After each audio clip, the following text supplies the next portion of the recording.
Persuasion is what we're going to be covering today. So influence, overall being an influential person, just so you guys can put this in a frame, an influential person has the ability to persuade. Okay, so the influential person has the ability to persuade. You are going to use more persuasion here than you're going to use influence up front. So our job is to learn persuasion is the technique you pop. It's put them and confuse them. Do this, do that. The persuasion is the thing that we're doing. Influence is the way of being. So I'm going to tell all of you, if it could sell you on any concept of all, becoming a person of influence is really what you desire to be. Being somebody that can do this stuff and not have Michael do this stuff. If I could get you guys anywhere, I can do as best as I can for your business in the next 2 days, but getting you to be a person that just does this automatically, that's the real power of the influence. Persuasion is something very different. So I'm going to throw this up. It's the ability to assist somebody in making a decision that they probably were already going to make anyways. I'll say it again. The ability to assist somebody in making a decision. Because at the end of the day, the biggest challenge people have is making new decisions. How uncomfortable people are with actually even getting what they want. It's fascinating. People do their day, they do their thing. I'll share this with you in a bit, what you're up against, and then I'm going to show you what they're up against. And when you see this, it's going to be crystal clear what you can do. So it's the ability to assist somebody in making a decision. Let me just give all of you an example.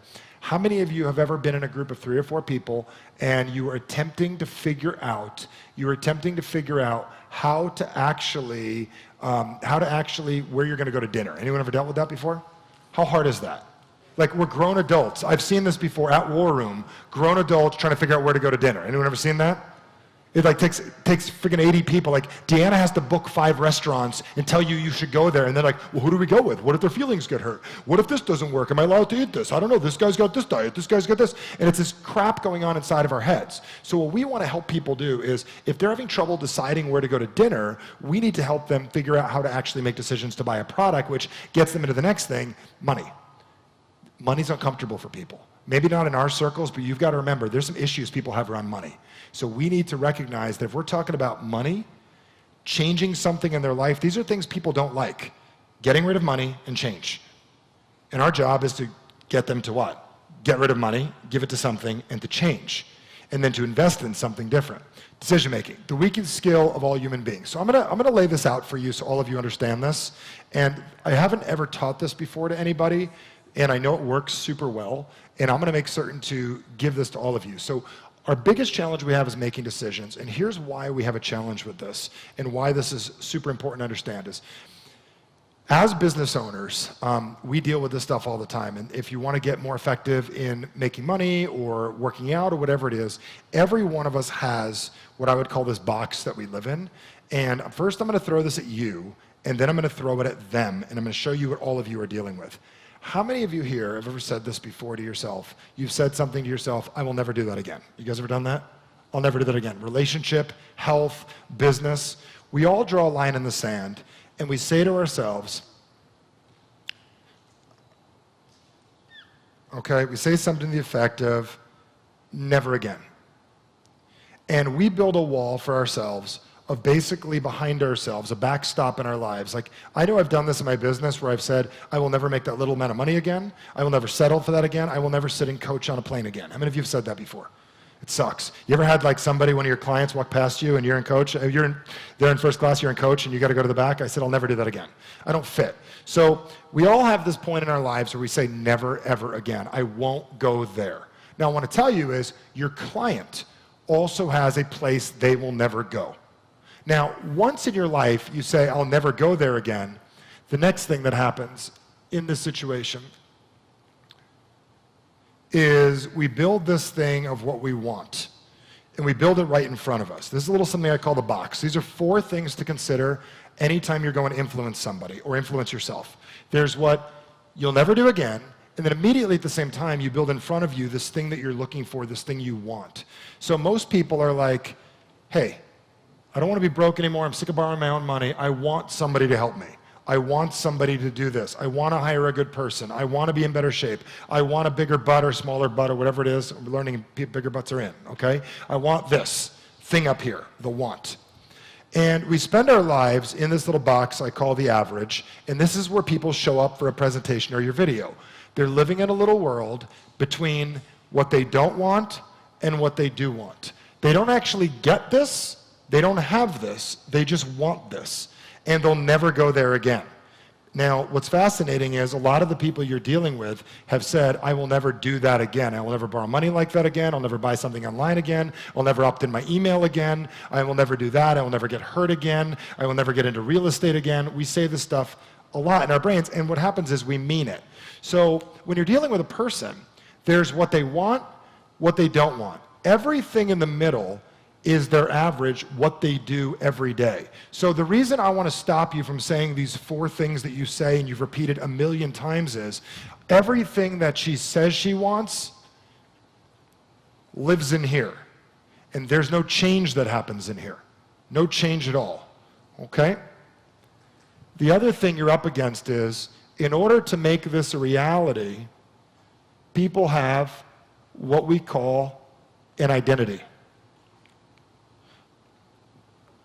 Most people's identity is tied to the way that they currently do things in their life.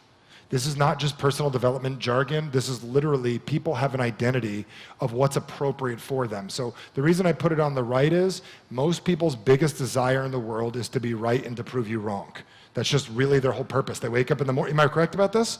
They wake up in the morning and they want you to be wrong. So as soon as you can join them on their side of the fence and show them that they're right, you don't have to be wrong anymore. And they will actually put you into a new paradigm. So your identification is who you are, how you go to bed at night. So let me just help all of you out with this. You come to an event, you get all fired up, and you're going to go do something different. You're actually not. You came here to learn what you were going to learn so you could unlearn what it is you learned so you can go back wanting what you want and not having what you don't have. I'll test this. Go to dinner with anybody. What is every conversation about people? Who they are, what they don't want, and what they do want. What they want, not actually getting it, just wanting it. Wanting it means you're doing something very different. Having it is a whole nother side of the coin. People are very uncomfortable with actually doing something with it. So with your product, I would say, do we want to talk about getting the money, or do you want it in your bank account? It's a very different thing, isn't it? Do you want to find the right team? Do you want to be on the right team, or do you want to have a conversation about the right team? These are very different conversations, okay? Are you looking for freedom financially for your family, and actually do you want to have it and do things you really want to do, or do you want to just keep on talking about it? So people are tied up in their identity, and who their identity is not having what they want. And the last thing, which is the most powerful of all, are the relationships. And these are the people in their life. See, when somebody shows up to be influenced by you, or they show up to buy from you, they bring in their brothers, their aunts, their uncles, their sisters, all their beliefs, everything they've ever had their entire life is showing up with them to the meeting, to that video, to that one-on-one, and we are up against that 24/7, 7 days a week. I'll give you an example. We all have people in our lives that their main job is to remind us of who we are, to remind us how we live, who we are, the things we do, and the things we don't do. You have cheerleaders to cheer you to be you, cheerleaders to say, go get it, go want that. And we also have people in our lives that literally remind us, people like us don't do things like that, okay? People in our lives. So a lot of times you'll find resistance in other people. It's not even them, it's the relationships they have that are getting in the way. So whenever you're working with somebody, I like to put this metaphor out my box. And the reason we've got that term we say around here, average sucks, for a reason. People think we mean it versus other people. It's, this is the average human being. The average human being has an identity, what they want, what they don't want, and the people that they have in their lives. So our outcome is to A, recognize very quickly, as fast as we can, who are we dealing with and what is this person? And also understand what is their identity. What is the identity that they have, how they see themselves? And how do we change that identity and draw them a picture different than the one they currently have? The person wanting the money or the person wanting to grow the business, this is having the business you want over here. This is living the way they currently live. This is uncomfortable as shit. This is dreaming and hoping. It's safe in here. It's easy in here. Like, I'll just give all of you an example. So you're overweight for 30 years of your life, you lose 20 pounds. What do you bitch about after you lose the money? Wait, I'm just serious. Like, what do you talk about? Your whole life, you've been complaining, I can't find the money, I can't find the right team, I can't get the right team. Like, if all of you started going to the event going, hey, Roland, Ryan, by the way, I have the perfect team, I'm scaled perfectly, my pixels are firing perfectly, my funnel, I have 7 of them, the funnels are working awesomely, and you have nothing to bitch about, what are we all going to talk about at the events? We're designed to enjoy those things. They're part of our identity. So we need to pat against this. And we need to recognize that in advance, part of our job is to accept that we are actually changing the identity of another person when they make the decision to do this. And that is part of what's uncomfortable for people, is actually getting past that point. So think of this for a second. When you're dealing with a person, they have what they want, what they don't want, and we know that we can play this out with people and pretty much all the questions that we ask. Any questions on what I just shared? Because this is a pretty in-depth topic, what I just said. Does anybody have a question or idea on anything I just shared? And I want to make sure you get it clear. Yes, go ahead. So I want you to just to slow down for one moment, because my brain like blew up when you said that. So Yep. Our job, so wanting is safe space. We're used to it. Having is uncomfortable as hell. Having, okay, thank you. Do you got it? I got it. Having means your identity has to change. What is the biggest thing people have issues with is changing their identity. Finally getting the money you want, you have nothing, like you might get it, but we need to address that up front. People know this about themselves. Everyone knows this about themselves. Being able to discuss this in an intelligent way in whatever your business environment is very important. This is the box people show up in. They show up with you as something I want, something I don't want, here's who the hell I am, even if they're lie to you and they don't really tell you, and these are the people I have in my life, and this is the way I typically do things. This is the way I typically operate and I run, and this is the way I work. Any other thoughts? Because everything we're going to do is about breaking this in people. Yes, sir. I mean, isn't that one of the biggest challenges, that they, in order for them to change their identity, that's why they jump from course to mastermind, because... And this is why my clients stay with me for 7 to 8 years. Got it, okay. And they keep on growing. Do you understand? Do you want it now? Do you address that with people? I do, but that's what you said that we're going to talk about next, how to break the identity. Well, we need to break the identity of the person. We need to break the identity by offering them a secondary identity. So if you did choose to do this, and if we did do this, how would things be different? We need to draw them a different picture. The problem is we need to dissect that when she brought up those 4 things she wanted, those are the 4 things on her script that she says every single day, over and over and over again. And you may get her to buy today, but then she's going to cancel. And the reason she's going to cancel is you didn't solve the problem. You just sold her the same thing that everyone else has sold her before. And you got to ask the question, do we want long-term clients that are not a pain in the ass to work with, that are really enjoyable, or we just want to sell shit to people? It's very, very different. My stuff's meant for like real relationships with real people for a long period of time. It's a different animal, okay? So if you want to change someone's identity or their relationship with you, is we need to offer them a different form of relationship, which means we need to be this person in their life that's different than the people they currently have. So we're dealing with this all the time. You have a box, I have a box, we all have one. I've got people in my life that remind me who I am. I have an identity of how I see myself every day. I have things that I'm reaching towards and wanting. And then eventually I get them. And then what happens? I build a new box with a new version of people and a new identity and a new thing I don't want, a new thing I do want. Like it used to be never make under $1 million, never make under 100,000. Now it's like never make under 1 million, then never make under 5 million. The box changes. Okay, the people change. Okay? But it's the same thing. As you're trying to influence someone, how do you quickly give a hierarchy of what their wants are? Because their wants can be in conflict with one another. Totally true. Just give me a scenario. Scenario is I'm looking to shift my business model to a flat fee for service. You personally? Personally, yes. Okay. I own a real estate company, and so... What kind of real estate? Residential real estate. Okay. Almost everyone makes a decision on who represents them based on the emotion of guilt.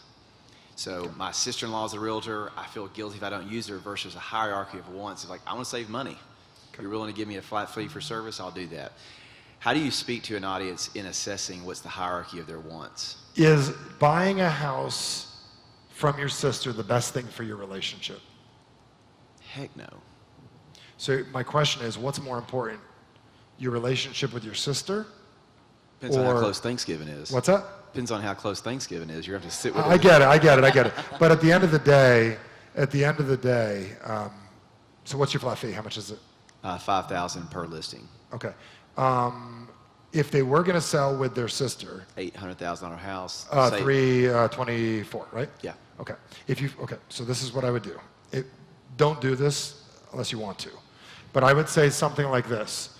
I would say, how important is your relationship with your sister? What are they going to say? Very. Okay, cool. So do you know that transactions, especially, I deal with enough attorneys in real estate on the wrong side of things. When somebody passes, one of the biggest things that screws up relationships is divvying up. How many of you have heard this story before, been in this story? Divvying up the will, last will and testament, stuff like that. Being able to avoid financial confrontation with family members is huge. We're a flat fee for service. Your home would be $24,000 normally to list. We will do it for $5,000. If you want to give your sister $19,000, that's on you. Did you see the way I just reframed that? Oh, that's great. You've never said that, have you? No, that's Okay. awesome. I want you to pay attention what I just did. If you choose to give your sister $19,000, you can feel free to do that. I'll do it for $5,000. What you choose to do with her is on you. So can we do the $5,000, get out of the way, and then maybe what we did once is when we sold our home, and it was going to be a big fee like that, 60 grand or something like that, the fee. The friend did it for free. We bought her a Tempur-Pedic bed. What would your sister like? Would your sister be interested in, like, is there something she needs in her house, like maybe a new sofa or something we can get her that's like $5 grand? If you want to give her the money, you can do that. I got a better idea. Does your sister have kids? Yes. How old are they? 7, 8. They're probably going to want to go to college one day. Why don't you put $5,000 in a 529? She'd love that. College fund. Yeah, that's great. So my job is just to save you 19 grand. What you do is on you. What's that?